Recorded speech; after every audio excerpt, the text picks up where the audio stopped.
Friends, मैं हूं doctor कमर अली और हाजिर हूं आपके सामने मेडाइवल हिस्ट्री यानी मध्यकालीन भारतीय इतिहास का एक छोटा सा चैप्टर लेकर। हम लोग अक्सर ये सुन लेते हैं कि भारत में मुगलों के कारण मुसलमानों की हुकूमत कायम हुई, बाबर आया यानी मुसलमान आया। इस कंफ्यूजन को दूर करने के लिए मैं आपके सामने 5 मिनट का एक हिस्ट्री का क्लास पेश कर रहा हूं, ध्यान देंगे। सबसे पहले 636 ईस्वी में भारत के ठाणे पर खलीफा उमर के सेनापति का हमला हुआ था। उसके बाद 664 में अल मुहल्लब ने सिंध पे हमला किया है। फिर उसके बाद 712 ईस्वी में मोहम्मद बिन कासिम ने सिंध पे हमला किया। दाहिर से युद्ध हुआ और कंप्लीट एक जंग होकर जीतकर उसने अपनी हुकूमत कायम कर दी। जबकि बाबर का 1526 है पानीपत की जंग, अभी मैं बात कर रहा हूं 712 की। और 712 के बाद बीच में फिर आपको कई बार आक्रमण करता है महमूद गजनवी। ज्यादातर वो सफल ही होता है, लेकिन वो यहाँ ठहरता नहीं है, लूट मार करके चला जाता है। इसलिए उसे हम राजा नहीं एक लुटेरा मानते हैं। आगे चलकर मोहम्मद गौरी ने यहाँ त्राइन का प्रथम युद्ध, त्राइन का द्वितीय युद्ध, चंदावड़ की जंग की है 1191, 1192, 1194 ईस्वी में।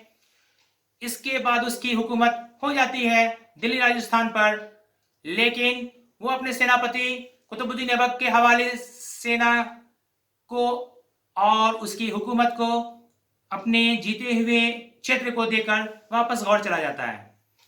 यहां कुतुबुद्दीन ऐबक अपने नाम से नहीं बल्कि मोहम्मद गौरी के नाम से सिक्का चलाता है, हुकूमत करता है। जब गौर में मौत हो जाती है गौरी की, तब उसके बाद 1206 ईस्वी में कुतुबुद्दीन ऐबक ने गुलाम वंश कायम किया, क्योंकि वो अपने आका का गुलाम था, मोहम्मद गौरी का कुतुबुद्दीन ऐबक के गुलाम था।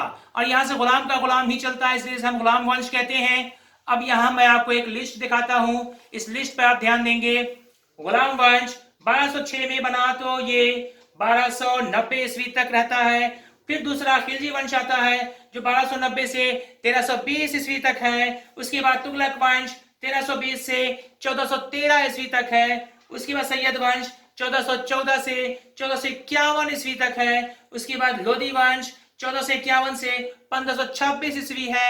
ये 5 वंश, गुलाम वंश, खिलजी वंश, तुगलक वंश, सैयद वंश, लोधी वंश, ये 5 वंश के बाद छठा वंश आता है मुगल वंश। 1206 से 1526 तक ये राज करने के बाद तब उसके बाद बाबर आता है और मुगल वंश की नींव डालता है।